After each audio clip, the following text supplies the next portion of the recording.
नमस्कार, मैं राधिका कौशिक और आप देख रहे हैं एक्सप्रेस इंडिया। तो आइए करते हैं शुरुआत टॉप 20 खबरों के साथ। The institute of company secretaries of India के गोल्डन जुबली समारोह में पीएम मोदी ने अपनी सरकार के कामकाज गिनाया और नोटबंदी और जीएसटी को सरकार का साहसिक कदम बताया।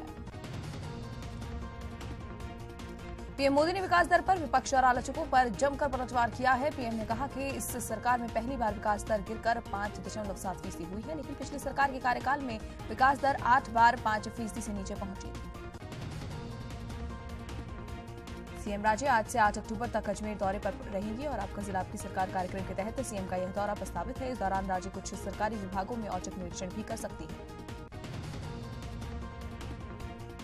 लालू के लिए सवालों की लिस्ट तैयार की गई है। आईआरसीटीसी टेंडर घोटाले में आरजेडी सुप्रीमो से आज पूछताछ की जाएगी। सीबीआई ये पूछताछ करेगी। अब तक 3 बार मोहलत दे चुके हैं आरजेडी अध्यक्ष।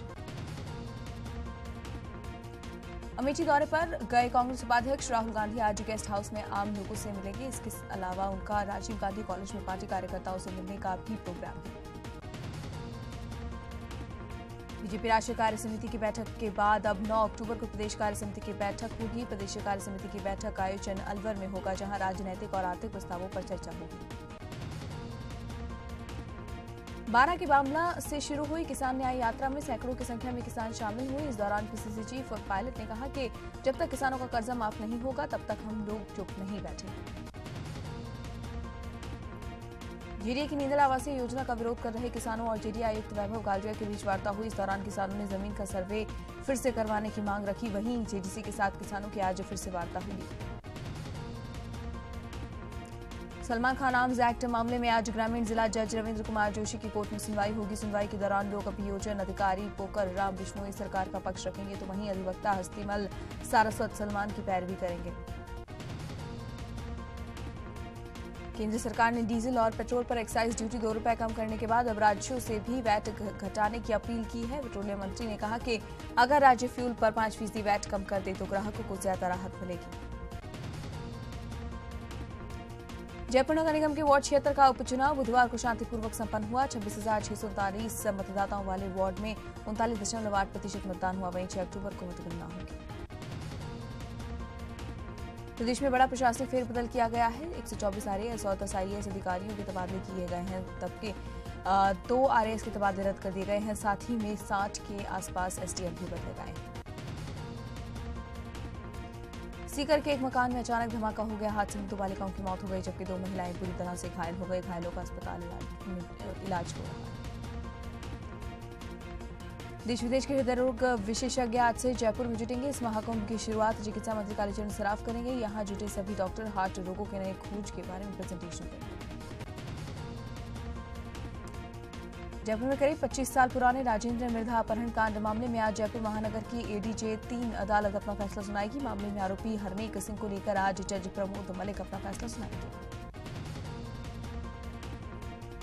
उत्तराखंड में ऋषिकेश के एक बाबा अरुण महाराज अपने बंदूक प्रेम के कारण चर्चाओं में है। बाबा को पहले सोना पहनने का शौक था, लेकिन अब बाबा को हथियारों का शौक चढ़ गया है। रणजी सीजन 2017 से 18 के लिए टीम राजस्थान की तैयारियां अंतिम दौर में है। राजस्थान का पहला मुकाबला जम्मू कश्मीर की टीम के साथ 6 अक्टूबर को होगा। इसे देखते हुए खिलाड़ी मैदान में पसीना बहा रहे हैं। अगले साल ऑस्ट्रेलिया में होने वाले राष्ट्रमंडल खेलों के लिए क्वीन बेल मशाल रिले भारत पहुंच गई है, जो आज उत्तराखंड पहुंचेगी, जिसका स्वागत पंतनगर एयरपोर्ट पर खेल मंत्री अरविंद पांडे करेंगे। भारत की मेजबानी में फीफा अंडर 17 वर्ल्ड कप कल से शुरू हो जाएगा। 23 दिन के इस सॉकर महासमर में दुनिया की 24 टीमें भाग ले रही हैं। एक्ट्रेस दीपिका पादुकोण दिल्ली में रैंप पर उतरी। इस दौरान दीपिका ने लोगों का दिल जीत लिया।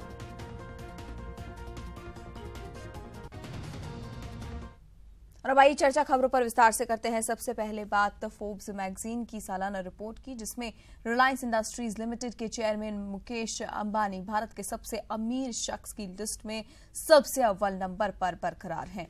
फोर्ब्स के मुताबिक आरआईएल चेयरमैन मुकेश अंबानी की संपत्ति में पिछले साल $15.3 बिलियन की बढ़ोतरी हुई है और $38 बिलियन की संपत्ति के साथ वो भारतीय अरबपतियों की लिस्ट में टॉप पर हैं। फोर्ब्स की इस लिस्ट के मुताबिक भारत के टॉप 100 अरबपतियों के पास $79 बिलियन की संपत्ति है। खास बात यह है कि 100 अरबपतियों की संपत्ति में पिछले साल 26% का इजाफा हुआ है।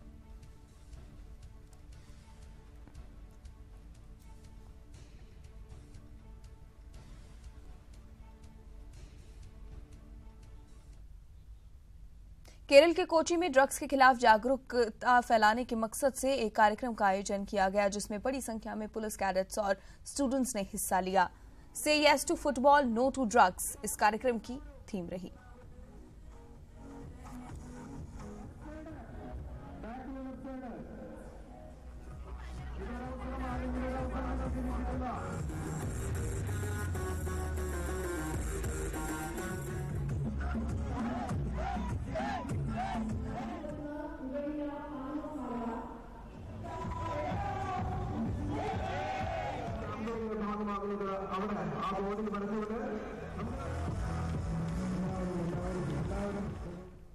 इथियोपिया के दौरे पर गए राष्ट्रपति रामनाथ कोविंद भारतीय समुदाय के एक रिसेप्शन में शामिल हुए। यहां राष्ट्रपति रामनाथ कोविंद ने विदेश में रहने वाले हर भारतीय को देश का राजदूत करार दिया। आईने में देखा जाए, कभी कभी मैं सोचता हूं कि India has sent one ambassador to every country, लेकिन जो हमारे लोग हैं, इंडियंस हैं, they are the real ambassadors of India, settled, residing and working in other countries, but for India. देश में विकास को लेकर विपक्ष की तरफ से उठाए जा रहे सवाल पर प्रधानमंत्री नरेंद्र मोदी ने एक कर जवाब दिया। The institute of company secretaries of India के गोल्डन जुबली समारोह में उन्होंने अपनी सरकार के कामकाज गिनाए और साथ ही उन्होंने विपक्ष को भी आड़े हाथों लिया और कहा कि पिछली सरकार में 8 बार विकास दर 5.7% या उससे कम रही। यही नहीं, उन्होंने इशारों में यशवंत सिन्हा और अरुण शौरी के नाम लिए बिना जोरदार हमला बोला। क्या आपको लगता है कि ऐसा पहली बार हुआ है कि देश में जीडीपी की ग्रोथ किसी तिमाही में 5.7% तक पहुंची है? क्या पहली बार हुआ है क्या? पिछली सरकार में 6 साल में 8 बार ऐसे मौके आए जब विकास दर 5.7% या उससे नीचे गिरी थी। मैं जानता हूं, राजनीति का स्वभाव में भली भांति समझता भी कि रेवड़ी बांटने के बजाय चुनाव आए, रेवड़ी बांटो।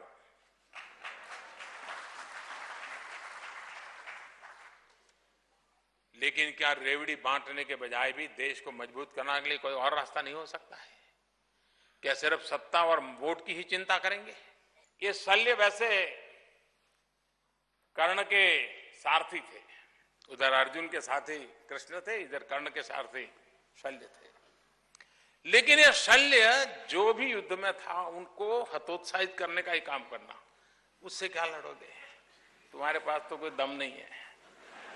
अरे तुम्हारे घोड़े में दम नहीं है, तुम्हारे रथ में, ऐसा ही बस यही काम। अब ये शल्य इंसानी ऐसा नहीं है, शल्य एक वृत्ति है और कोई महाभारत के में युग में ही थी ऐसा नहीं, आज के युग में भी है। 28 साल से अटका हुआ बेनामी संपत्ति कानून किया गया। कई वर्षों से लटका हुआ good and simple tax GST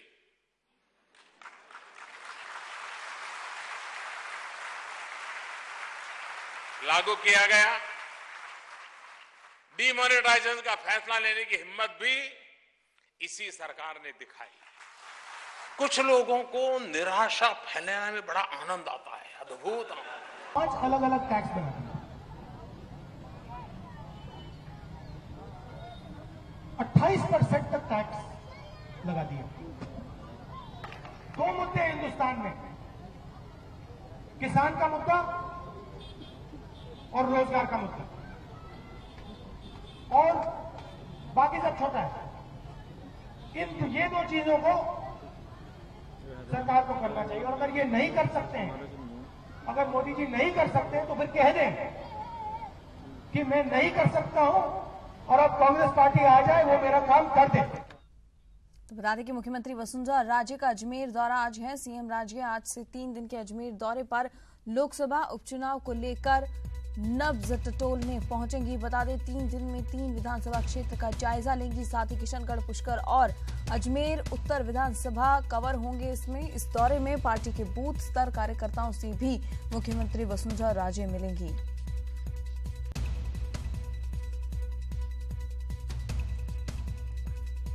बता दें मुख्यमंत्री वसुंधरा राजे का अजमेर दौरा आज है। सीएम राजे आज से 3 दिन के अजमेर दौरे पर रहने वाली हैं। साथ ही लोकसभा उपचुनाव को लेकर नब्ज तो टटोलेंगी ही, साथ ही 3 दिन में 3 विधानसभा क्षेत्र का भी जायजा लेंगी। किशनगढ़, पुष्कर और अजमेर उत्तर विधानसभा कवर करेंगे। साथ ही पार्टी के बूथ स्तर कार्यकर्ताओं से भी मुलाकात करेंगी मुख्यमंत्री वसुंधरा राजे।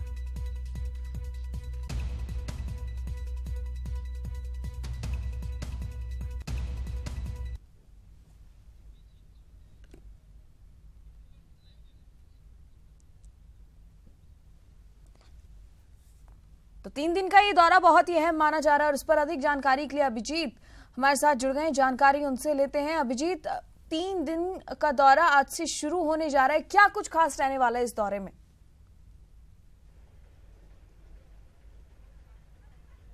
देखिए राधिका, बिल्कुल मुख्यमंत्री वसुंधरा राजे का ये दौरा विशुद्ध रूप से अजमेर लोकसभा उपचुनाव को लेकर है। यहाँ पर तमाम जो 8 विधानसभा क्षेत्र हैं, उन तमाम 8 विधानसभा क्षेत्रों में मुख्यमंत्री वसुंधरा राजे कार्यकर्ताओं से मिलेंगी, विभिन्न समाज के लोगों से मिलेंगी और नब्ज टटोलने की कोशिश की जाएगी। उपचुनाव के मिजाज को समझने का ये पूरी एक्सरसाइज कही जा सकती है सीएम राजे की ओर से, जो आज से किशनगढ़ विधानसभा क्षेत्र के कार्यकर्ताओं और समाज के लोगों की मुलाकात से ये दौर शुरू होगा। 3 चरणों में सीएम राजे का ये पूरा दौरा रहेगा, जिसमें 8 विधानसभा क्षेत्र जो हैं इस संसदीय क्षेत्र की अजमेर की वो कवर होंगी। पहला चरण आज से शुरू होगा, जहां पर किशनगढ़ विधानसभा है आज का दिन। कल पुष्कर विधानसभा में सीएम राजे रहेंगी और 7 तारीख को अजमेर उत्तर विधानसभा क्षेत्र में रहेगी। ये सीएम राजे के 3 चरण का पहला चरण होगा, जिसमें वो 3 विधानसभा क्षेत्र को कवर करेंगी। दूसरा फेज जो है वो 13 से 16 अक्टूबर तक रहेगा, जब सीएम 13 अक्टूबर को केकड़ी विधानसभा क्षेत्र में रहेंगी, 14 को नसीराबाद में, 15 को मसूदा में और 16 को दूदू विधानसभा क्षेत्र में रहेंगी। और फिर तीसरा और अंतिम चरण रहेगा 23 अक्टूबर को, जब वो अजमेर दक्षिण विधानसभा क्षेत्र के कार्यकर्ताओं से और समाज के लोगों से मिलेंगी। सबसे खास बात जो है कि मुख्यमंत्री वसुंधरा राजे इस अक्टूबर के महीने में 8 दिन जो है वो अजमेर में रहेंगी। ये अपने आप में बहुत बड़ी बात है कि एक महीने में 8 दिन अगर सीएम किसी एक जिले में रहती है, तो जाहिर तौर पर अंदाजा लगाया जा सकता है कि उस क्षेत्र को लेकर क्या प्रायोरिटीज सेट की गई हैं मुख्यमंत्री वसुंधरा राजे की ओर से। प्राइम एजेंडा जो है वो लोकसभा उपचुनाव रहेगा, जिसमें न सिर्फ लोगों के मिजाज को भांपने की, समझने की एक्सरसाइज होगी, बल्कि साथ ही साथ एक सशक्त उम्मीदवार को तलाशना भी होगा। एक आम राय बनाने की बात होगी, चाहे वो संगठनात्मक बैठकों में बूथ स्तर तक के कार्यकर्ताओं से मुलाकात की बात हो या समाज के विभिन्न लोगों से, अलग अलग जातीय समूहों से आधे आधे घंटे का वक्त मुख्यमंत्री राजे ने तय किया है। जो आज सुबह जो शेड्यूल टाइम दिया गया है, 9:30 बजे सीएम जयपुर से रवाना होंगी और 10 बजे किशनगढ़ एयरपोर्ट पर वो लैंड करेंगी। उसके बाद से लगातार बैठकों का दौर जो है वो शुरू होगा। शाम 5 बजे तक मुख्यमंत्री वसुंधरा राजे विभिन्न समाजों के प्रतिनिधियों से यहाँ पर मुलाकात करेंगी। ग्रुप्स यहाँ पर तय किए गए हैं। सबसे पहले ओसवाल जैन समाज, सिंधी समाज, खंडेलवाल समाज, माहेश्वरी समाज से मुख्यमंत्री वसुंधरा राजे मिलेंगी। दोपहर 2 बजे का वक्त तय किया गया है, जब जाट समाज जो इस किशनगढ़ विधानसभा क्षेत्र में सबसे प्रबल और सबसे सशक्त और सबसे ज्यादा संख्या में है समाज जाति जो है जाट समाज, वो उसको आधे घंटे का वक्त यहाँ पर दिया गया है। शाम 5 बजे के बाद संगठनात्मक बैठकों का दौर शुरू होगा, जिसमें बूथ स्तर तक के कार्यकर्ताओं से सीएम यहाँ पर चर्चा और विचार विमर्श करेगी। तो अगले 3 दिन जो है सीएम राजे का विशुद्ध रूप से यही कार्यक्रम रहने वाला है। हर विधानसभा क्षेत्र में वो इसी तरह की एक्सरसाइज करेंगी। मैराथन बैठकों का दौर शुरू होगा, जिसमें जातीय समूहों के साथ बातचीत होगी। इसके अलावा संगठनात्मक रूप से बातें होंगी। बूथ स्तर के कार्यकर्ता रहेंगे, मंडल अध्यक्ष रहेंगे, संगठन के आला वरिष्ठ पदाधिकारी मौजूद रहेंगे। ये मार्बल एसोसिएशन का ऑडिटोरियम आप मेरे पीछे देख सकती हैं। यहाँ पर अब से कुछ देर बाद मुख्यमंत्री वसुंधरा राजे पहुंचेंगी और 10 बजे का नियत समय रखा गया है। उसके बाद लगातार यहाँ पर बैठकों का सिलसिला जो है वो शुरू हो जाएगा। अब से कुछ देर बाद, अभी यहाँ पर प्राइमरी तैयारियां चल रही हैं, अब से कुछ देर बाद यहाँ पर सभी तैयारियों को पूरा कर लिया जाएगा और सिक्योरिटी एक बार ऑफिस से क्रॉस चेक की जाएगी। 10 बजे का समय तय किया गया है राधिका, जब सीएम यहां पर पहुंचेंगी और उसके बाद से अजमेर लोकसभा उपचुनाव को लेकर भाजपा की ओर से रणभेरी का ऐलान यहां से हो जाएगा। राधिका, चलिए अभिजीत, पूरा ब्यौरा देने के लिए, पूरी जानकारी के लिए धन्यवाद। और मुख्यमंत्री वसुंधरा राजे का अजमेर दौरा आज से शुरू होने जा रहा है। आज से 3 दिन तक मुख्यमंत्री वसुंधरा राजे जहां अजमेर में रहेंगी, वहीं आगामी लोकसभा उपचुनाव को लेकर नब्ज भी टटोलेंगी। साथ ही पार्टी के बूथ स्तर कार्यकर्ताओं से भी मुख्यमंत्री वसुंधरा राजे मिलने वाली।